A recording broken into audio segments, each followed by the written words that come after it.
Chennai speed news. பத்திரிகை நண்பர்கள் அனைவருக்கும் வணக்கம். Tamil Nadu hostel bonus development association மாநில தலைவர் செந்தில்குமரன் பேசுகிறேன். இந்த வளைகுடா நாட்டில் நடக்கிற போரால் இப்போது ஒரு மிகப்பெரிய எங்களோட ஹாஸ்டல் நிர்வாகத்துக்கு மிகப்பெரிய அச்சுறுத்தல் பார்த்திங்கன்னா இந்த கேஸ் தட்டுப்பாடு மிகப்பெரிய தட்டுப்பாடாக இருக்குது. இந்த தட்டுப்பாடுனால கிட்டத்தட்ட தமிழ்நாடு முழுக்க இருக்கிற 15,000 ஹாஸ்டல்களில் கிட்டத்தட்ட ஒரு 20 லட்சம் மெம்பர்ஸ் தங்கியிருக்காங்க. அவங்களுக்கு 3 வேளை ரெகுலராக எங்களுக்கு உணவு கொடுக்க முடியாத ஒரு சூழ்நிலை எங்களுக்கு நாங்கள் தள்ளப்பட்டிருக்கிறோம். நாங்களும் மாற்று வழிகள் நிறைய ஏற்பாடு பண்ணி செஞ்சு கொடுத்துட்ருக்கோம். பட் எங்களால் அது முழுமையாக செஞ்சு கொடுக்க முடியாத ஒரு சூழ்நிலைக்கு நாங்கள் தள்ளப்பட்டிருக்கிறோம். விறகடுப்பு வேறு கரிசன் அடுப்பு இதெல்லாம் உள்ளே வச்சு நாங்கள் பண்ணி கொடுத்து நாங்கள் ட்ரை பண்ணிருக்கோம். பட் அதுலேயும் எங்களுக்கு நிறைய தட்டுப்பாடுகள் நிறைய பிரச்சனைகள் உள்ளே வருது. விறகடுப்புகள் உள்ளே கிடைக்க மாட்டேங்குது. அதுக்கடுத்து விறகுகளும் அதிகப்படியான முன்னால் 2 ரூபாய்க்கு இருந்த விறகு இன்றைக்கி 20 ரூபாய்க்கு உள்ளே போயிடுச்சு. சிலிண்டர் 900 சில ரூபாய்க்கு 1900 சில ரூபாய்க்கு இருந்த சிலிண்டர் இன்றைக்கி 5,000 ரூபாய் 6,000 ரூபான்னு பிளாக்கில் விற்க ஆரம்பிச்சிட்டாங்க. எங்களால் சரி வேற கொடுக்க முடியல. இது எல்லா இடங்கள்லையும் நாங்கள் மனுக்களும் எல்லா துறைகளிலும் நாங்கள் எல்லா இடத்துலையும் மனு கொடுத்துருக்குறோம். எல்லா இடத்துலையும் கோரிக்கை கொடுத்து நாங்கள் போய் கேட்டிருக்கிறோம். பட் எங்களுக்கு சரியான பதில் எங்களுக்கு எண்ட் ஆஃப் தி டே எங்களுக்கு சிலிண்டர் எங்களுக்கு கிடைக்க மாட்டேங்குது. ஸோ எங்களை நம்பி இருக்கிற குழந்தைகளுக்கு அந்த உணவு கொடுக்க முடியாத ஒரு சூழ்நிலை கிட்ட நெருங்கி உள்ளே வந்துட்டுருக்குது. இருக்கிற வரைக்கும் நாங்கள் உள்ளே கொடுத்துருவோம். நாளைக்கு கொடுக்க முடியாத ஒரு சூழ்நிலை வந்தால் என்ன பண்ணுறது அப்படிங்கிறது தான் இந்த அர்ஜெண்ட்டாக அந்த பத்திரிக்கை மீட் உள்ளே வச்சுட்டு இந்த விஷயத்தை அரசாங்கத்தின் கவனத்திற்கும் அதிகாரிகளோட கவனத்துக்கும் உள்ளே கொண்டு போய் சேரணுங்கிறதுக்காக இந்த அர்ஜெண்ட்டாக அந்த மீட்டிங் இது பண்ணி நாங்கள் உங்களுக்கு இந்த தகவல் நாங்கள் தெரிவிக்கிறோம்.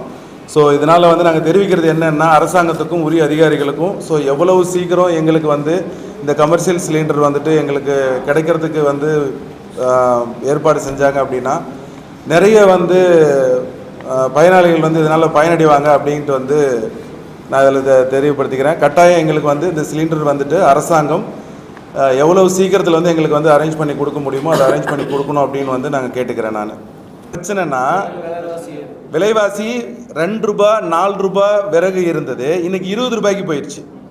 இன்றைக்கி அந்த அடுப்பு பார்த்திங்கன்னா கேட்குறதுக்கு நாதி இல்லாத இருந்துச்சு. ஒரு 7,000 8,000 இருந்துச்சு. இன்றைக்கி அந்த அடுப்பு 35,000 ரூபாய்க்கு விலைக்கு போயிடுச்சு. அதுக்கு அடுத்ததாக பார்த்திங்க அப்படின்னா எங்களுக்கு மிகப்பெரிய சவால் பில்டிங் ஓனர்ஸ். இப்போ நீங்கள் விறகடுப்பு வச்சு சமைச்சிங்கன்னா என் பில்டிங் ஃபுல்லாக கறி ஆயிடுது அப்படின்னு ஒரு கம்ப்ளைண்ட் உள்ளே வருது. அக்கம் பக்கம் வீட்டில் இருந்து எங்கள் வீட்டில் ஒரே புகையாக இருக்குது அப்படின்னு சொல்லிட்டு நான் 2 கம்ப்ளைண்ட் உள்ளே வருது. இப்போ இந்த சேலஞ்சஸ் எல்லாம் இப்போ உள்ளே நாங்கள் சந்திச்சுக்கிற ஒரு சூழ்நிலையாக உள்ளே இருக்குது. அப்படி இருந்தும் நாங்கள் இப்போ உள்ளே கொடுத்துட்டு தான் இருக்கோம். உள்ளே ஃபுட்டு நிறுத்த முடியாது. அது ஏன்னா தாயா பிள்ளை உள்ளே பழகிட்டோம். இப்போ உள்ள பசங்களை இப்போ ஒருத்தர் ஒரு இடத்துல உள்ளே இருக்காங்கன்னா ஒரு 50 பேர் நாங்கள் பார்க்குறோன்னா டெய்லியும் பார்க்கும்போது நமக்கு ஒரு ஃபேமிலி ஒரு அட்ராக்ஷன் உள்ளே வந்துடும். அப்போ இன்றைக்கி என்ன அங்கிள் சாப்பாடு, இன்றைக்கி என்ன இருக்குது, இன்றைக்கி நாளைக்கு என்ன சாப்பாடு இன்னும் கொடுப்பீங்க, இதே மாதிரி கொடுத்துட்ருப்பீங்களா, கொஞ்சம் மாற்றி சேர்த்து கொடுக்கக்கூடாதா, ஒரு தோசை போட்டு கொடுக்குறா, சப்பாத்தி போட்டு கொடுக்குமா, ஒரு நேரம் மனசரிச்சு ரைட்டு போடு பார்த்துக்கலாம் அப்படிங்கிற மாதிரி உள்ள சொல்லணும். பட் இப்போ இருக்கிற விறகு குறைஞ்சிருச்சு, எங்களால் இது பண்ண முடியல. பில்டிங் ஓனர்ஸ்ட்ட பிரச்சனையாகுது. இப்போ இந்த கேஸ் தட்டுப்பாடு அதிகமாக உள்ளே வரும்போது இன்னொரு 1 வாரம் எங்களால் தாக்கு பிடிக்க முடியுங்கிற மாதிரி ஒரு சூழல் இருக்குது. அப்போ அதுக்கு அடுத்ததாக உள்ளே வரும்போது எப்படி நாங்கள் இது பண்ண போகிறோம் அப்படிங்கிறத விட எங்களுக்கு தெரியல. இப்போ மாண்புமிகு பாரத பிரதமர் மோடி அவர்கள் 2-3 நாளைக்கு முன்னே அடுத்த லாக்டவுனுக்கு தயாராக இருங்க மாதிரி ஒரு பாராளுமன்றத்தில் ஒரு ஸ்பீச் ஒன்று உள்ளே கொடுத்துருக்காரு. அதை பார்த்தோன்னா இன்னும் பயமாக இருக்குது. ஏன்னா லாக்டவுனுக்கு முன்னால் அவர் ஒரு ஸ்பீச் கொடுத்தாரு. அடுத்து ஒரு பெரிய ஒரு இது ஒன்று உள்ளே வந்துச்சு. இப்போ இது கொடுத்ததில் 2 நாளாக தூக்கமே இல்லை. ப்ரைஸ் எல்லாம் இது வரைக்கும் ஏற்றலை சார். நாங்கள் இது வரைக்கும் எந்த பைசா ஒரே ஒரு பைசா கூட விலை ஏற்றலை. ஏன்னா இது எந்த இடத்துல நிற்குது அப்படின்னு உள்ள தெரியல. ஏன்னா ஒரு நாள் ஒரு பொருள் விலை ஏறும், ஒரு நாள் ஒரு பொருள் விலை இறங்கும். காய்கறியும் உள்ளே பார்த்தீங்கன்னா ஒரு நாளைக்கு ஒரு ரேட்டு போகும், ஒரு நாள் சீப்பாக உள்ளே கிடைக்கும். இப்போ காய்கறி ரொம்ப சீப்பாக கிடைக்குது.